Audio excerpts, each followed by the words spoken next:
everybody, I'm Bree the Plant Lady, and it is the kind of hours leading up to the first frost here in central North Carolina. And I am taking advantage of this absolutely gorgeous, not cold day, doing some things to kind of help make the process of cleaning up post-frost a bit easier.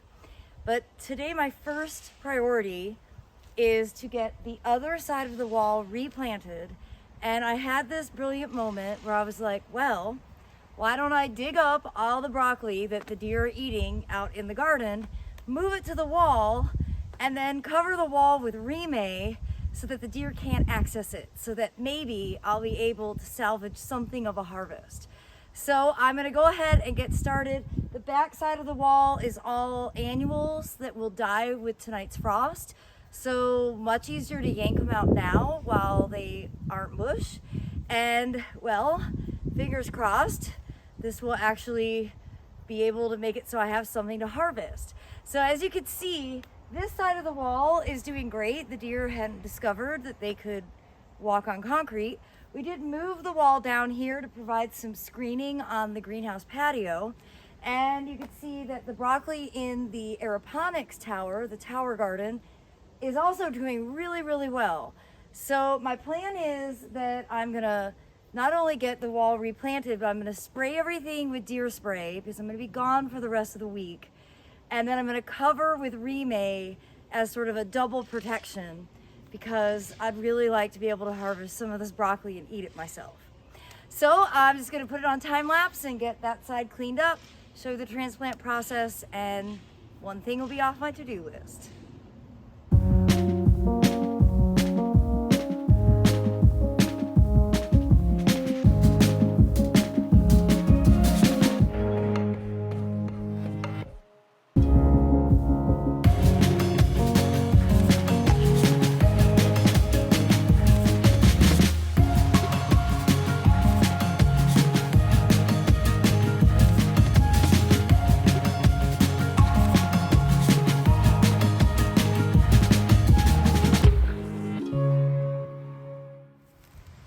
Well, I'm not going to deny that it looks pretty pathetic, and I've gotten distracted in a million different ways and I kept forgetting to hit the time-lapse button, so sorry. But I basically ripped all these out of the ground out front where they've been getting eaten. I've gotten them here. I've got to now put out BT, deer spray, and remay to keep everything covered so the deer can't access it. And then I'm gone for the rest of the week, so we'll see how it does. Now, the wall is no longer plugged in to a hose source because we're getting to have freezing temperatures and you don't want running water because they'll explode. So this has to get watered by hand now for the rest of the winter season. But I also want to show you some other pots that I'm doing some direct seeding in and give you an update on the pots that I put out front because all the stuff that I sowed just a few days ago has already germinated. All right, this piece isn't quite long enough, but it's good enough for today. Honestly, if they eat the ones on the bottom, at least I have the rest of it to be able to harvest from. But I'm feeling good about this solution. Specifically being gone for the next week. There won't be people walking around back here. The deer, well, the deer, can I say? Everything now revolves around the deer. And it's a really crappy way to garden. All right, so over here, I've got 4 pots that are from the front patio, which means they were totally infested with mealybugs. But I've got them isolated over here together. They've all got snapdragons growing in them.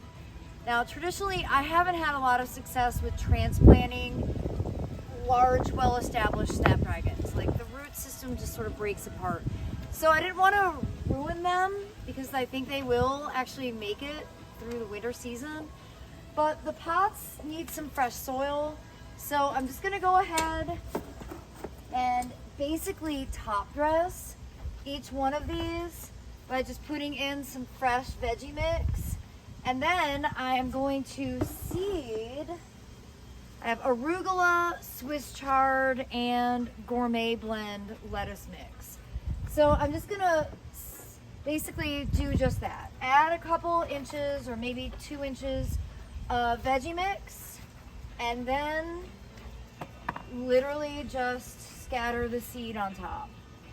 And this should germinate and grow over the course of winter and actually look pretty cool, I think. So just like that, a little bit of each. That way all the pots kind of have the same interest and feel. Okay, and then some arugula. The arugula in theory will help with deer, but honestly, I probably am gonna need to put up some sort of fencing here. The deer are just tearing my life apart. Ugh. Okay, another scoop to cover those seeds. Give them good contact with soil. Go ahead and do the rest of these and then get everything watered in.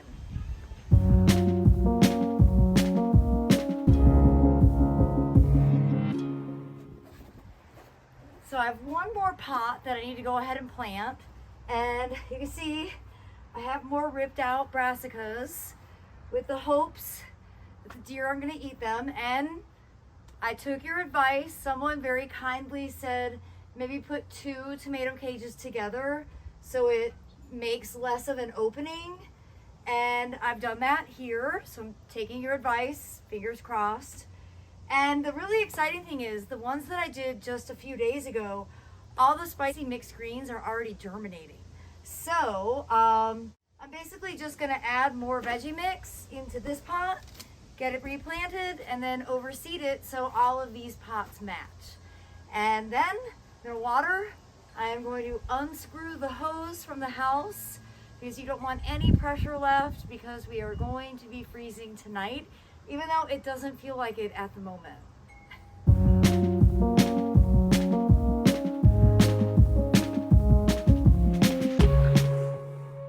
But before I lose any more daylight and warm temperatures, I'm gonna go ahead and get this section of the patio power washed because it's just so gross and I can't help myself.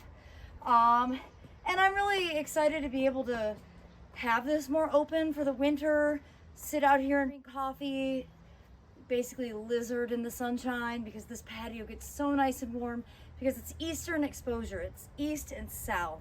So this is really a winter patio that we love to use, and being cleaned up, I think it'll feel better. So I do hope that you have heeded my warnings and you have prepped for frost. Remember, unscrew your hoses if nothing else. And I look forward to sharing more updates right here from Fuquay-Varina, North Carolina. As always, thanks for watching and happy gardening, everybody.